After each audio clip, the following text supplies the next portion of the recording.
안녕하십니까. 공병호TV의 공병호입니다. 유럽을 여행할 때면 독일 국경만 딱 들었으면 완전히 나라가 다르죠. 정말 모든 것이 잘 가꾸어져 있고 정리정돈이 참 잘 돼 있고 잘 사는 나라다, 그런 생각을 갖게 됩니다. 2008년도에 글로벌 금융위기가 터졌을 때 모든 나라들은 경기를 살리기 위해서 돈을 많이 풀었습니다. 금리를 낮추고. 그래서 2008년 이후에 대부분 국가들은 국가 부채가 급증하게 됩니다. 이런 와중에서도 독일은 빚이 크게 늘어나지 않았습니다. 오히려 글로벌 금융위기가 터지기 전인 2007년에 비해서 빚이 줄어든 나라입니다. 2007년도에 국내 총생산 대비 독일의 국가 부채 비중은 63.7%였습니다. 2018년도에 60.9%니까 마이너스 1.8%고 유럽연합의 회원군 28개 국가 가운데서 2개 나라 정도가 빚이 줄어들었습니다. 아무래도 독일 하면 제조업 기반이 탄탄하고, 그렇지만 대다수 국가들은 잉여 자원이 만들어지기 시작하면, 다시 이야기하면 빈곤 상태를 벗어나서 나라가 조금 여유가 생기기 시작하면 정도의 차이는 있지만 대개 씀씀이가 헤퍼집니다.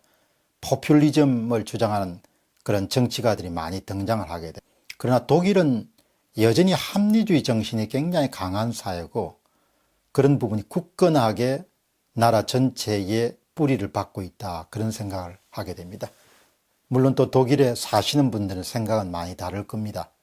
그러나 참 야무진 나라다, 야문 나라다, 그런 생각을 하게 됩니다. 독일에 대한 생각과 관련된 부분을 한번 살펴보겠습니다. 문화적인 특성이나 민족적인 특성이 그렇게 빚을 지지 않도록 유도하는 것은 아닌가. 제조업이 강하기 때문에 수입이 많이 들어오는 것도 있지만, 아무리 수입이 많더라도 씀씀이를 조절하지 못하면 가정이든 국가든 어려워지지 않습니까?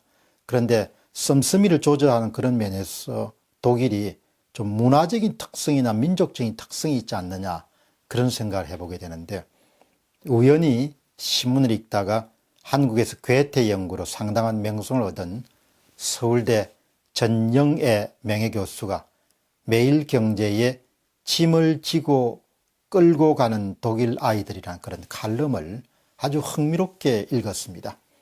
그 칼럼에서 보면은 우리 사회에 던지는 그런 메시지도 굉장히 있기 때문에 여러분하고 함께 나누고 싶습니다. 나는 많이 다닌다. 아직도 어딘가를 달려가서 배울 게 많기 때문이다. 독일은 더더욱 많이 다니는데 수십 년을 다니지만 기차역이나 기차 안에서 번번이 새롭게 보기 좋은 게 있다. 전영애 교수의 이야기입니다. 괴테 연구가 자기 짐을 야무지게 끌고 혹은 지고 다니는 어린이들이다. 아주 어린 아이들도 여행 중에 자기가 먹을 것, 자기가 가지고 놀 것, 자기 소지품은 꼭 챙겨 가지고 다닌다. 정말이지 다 그렇다. 가까스로 걷는 아이도 앙증맞은 배낭을 메고 조금만 크면 유치원이라도 갈 점이면 자기 물건이든 제법 큰 자기 트렁크를 자랑스럽게 끌고 다닌다. 괴테 연구가 전영애 교수의 이야기입니다. 독일에 대한 이야기입니다. 부모는 빈손이어도 아이는 짐이 있다. 그럴 때조차도 부모가 아이 대신에 아이 짐을 들어주거나 끌어주는 법이 없다.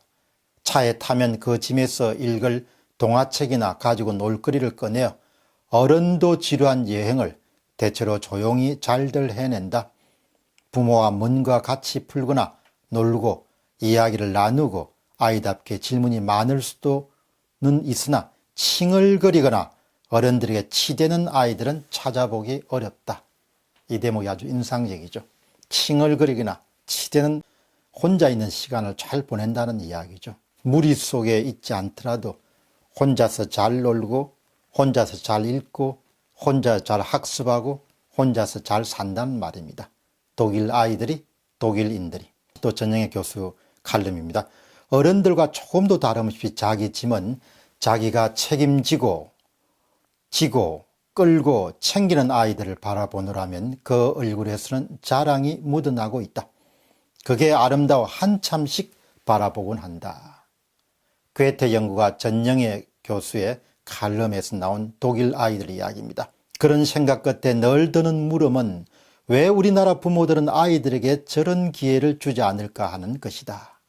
저렇게 자기 짐을 챙기고 또 혼자 나름대로 여행을 즐기는 아이들을 우리나라에서 한 번밖에 못 보았기 때문이다.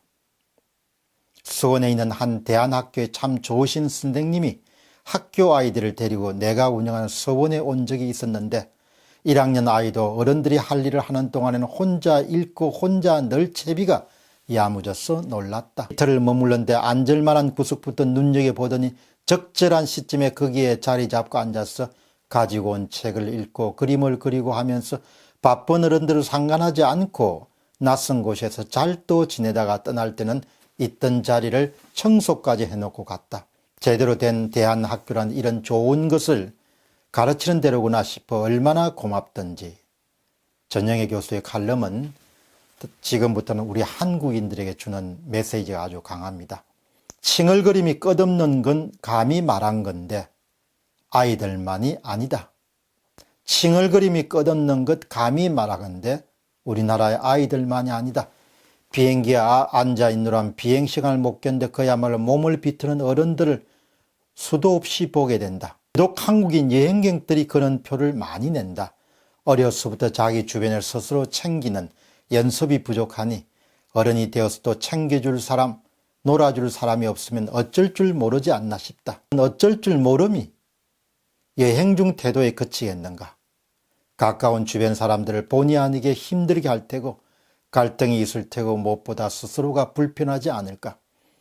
아이들에게 제 짐 하나 들리기는커녕 공공장소에서 아나무인으로 뛰어 또 기 살린다면서 내버려둔 부모들을 보는 게 오히려 일상이니 말이다.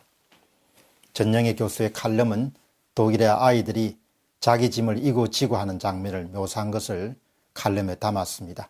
요약해서 말씀드리면 어린 시절부터 삶이 자신에게 던진 과제들에 대해 자조정신, 자립정신을 갖고 타인에게 폐를 끼치지 않고 남에게 치대지 않고 남에게 간섭하지 않고 남 탓하지 않고 누군가 나를 먹여 살려야 된다고 목소리 높이지 않고 묵묵히 자신의 길을 개척해 가는 것, 자신의 시간을 유용하게 보내는 것 등이 독일의 힘이지 않는가라는 그런 생각을 하게 만듭니다. 생각하는 힘, 참아내는 힘, 이겨내는 힘, 혼자 지내는 힘 등은 툴툴대지 않는 힘과 더불어서 오늘날 한국 사회에 꼭 필요한 덕목이지 않겠냐는 그런 생각을 하게 됩니다. 공병호TV의 공병호였습니다. 감사합니다.